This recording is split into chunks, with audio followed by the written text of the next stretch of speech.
بسم اللہ الرحمن الرحیم۔ السلام علیکم۔ تاریخ میں پہلی دفعہ دعوی ہجرت کے پہلے سال میں دیا گیا تھا، تب سے یہ پوری دنیا میں سنا گیا ہے بغیر کسی رکاوٹ کے۔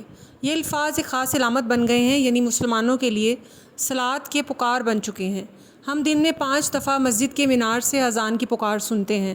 اذان کو پہلی دفعہ دینے کی عظیم اعزاز نبی کے ممتاز ساتھی حضرت بلال بن رباح رضی اللہ عنہ کو ملا۔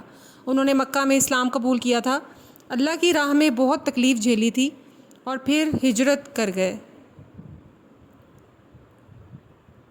جب اللہ کے نبی صلی اللہ علیہ وآلہ وسلم نماز کے لیے اذان دینے کا بہترین طریقہ چننا چاہتے تھے، عمر بن خطاب رضی اللہ عنہ سمیت صحابہ رسول نے اذان کا قاعدہ اپنے خواب میں سنا اور نبی صلی اللہ علیہ وآلہ وسلم کو مطلع کیا۔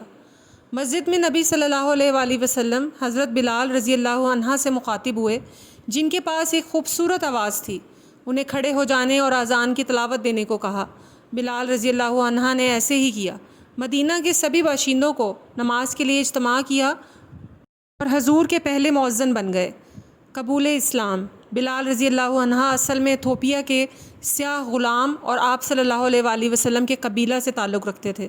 وہ ایک لمبے پتلے قد کے آدمی تھے، تھوڑے کوہانی، خاموش رہتے تھے اور کبھی گفتگو پہلے شروع نہیں کرتے تھے۔ بلال رضی اللہ عنہ کو طبقاتی نظام نے محدود کر رکھا تھا۔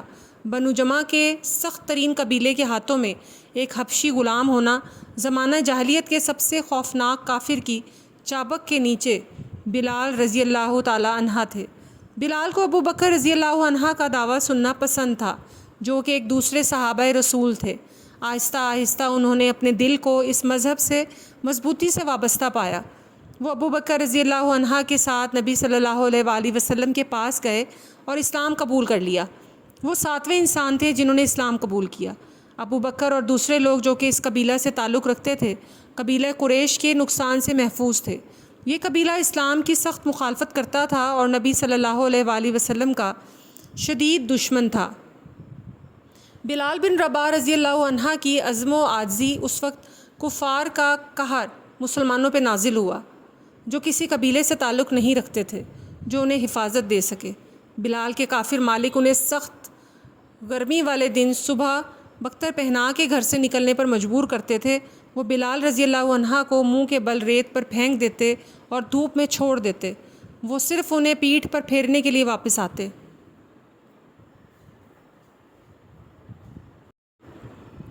وقتاً فوقتاً بلال ہولناک تفلیق کی وجہ سے ہوش حواس کھو دیتے۔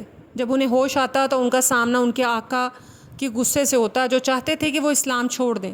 بلال کے کافر آقا، جن کا سخت دل تھا اور شریر تھا، کہتے تمہیں مر جانا چاہیے، یہ اللہ کی ذات کو انکار کرنا چاہیے۔ لیکن مضبوط اور دلیر بلال، جو نبی صلی اللہ علیہ وآلہ وسلم اور اسلام کی محبت سے لبریز تھے، انہیں کوئی اندیشہ نہ تھا۔ وہ اس سخنور اور لارگر جملے کو دہراتے، اللہ ایک ہے، اللہ ایک ہے۔ غلامی سے آزادی کے بعد کی زندگی۔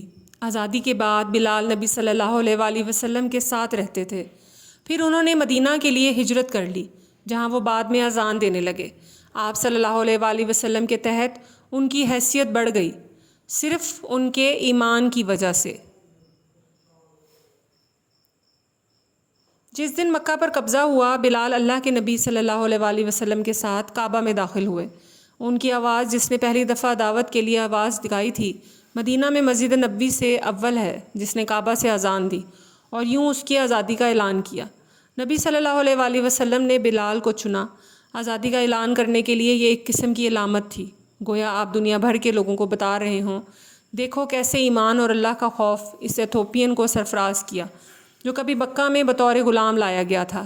ہمارے دین اسلام میں غیر یکسانیت کے لیے کوئی جگہ نہیں ہے۔ ان کی محبت اور احترام اللہ کے نبی صلی اللہ علیہ وآلہ وسلم کے لیے، جب نبی صلی اللہ علیہ وآلہ وسلم وفات پا گئے، بلال نے آخری بار اذان دی۔ جب وہ اشہد ان لا الہ اشہد ان محمد رسول اللہ پر پہنچے تو وہ رونے لگے۔ مسجد میں سبھی لوگ اور مدینہ کے ساکن بھی رونے لگے۔ بلال نے اذان میں مداخلت کی اور حضرت ابو بکر صدیق سے مدینہ چھوڑنے اور مجاہد بننے کی اجازت لی۔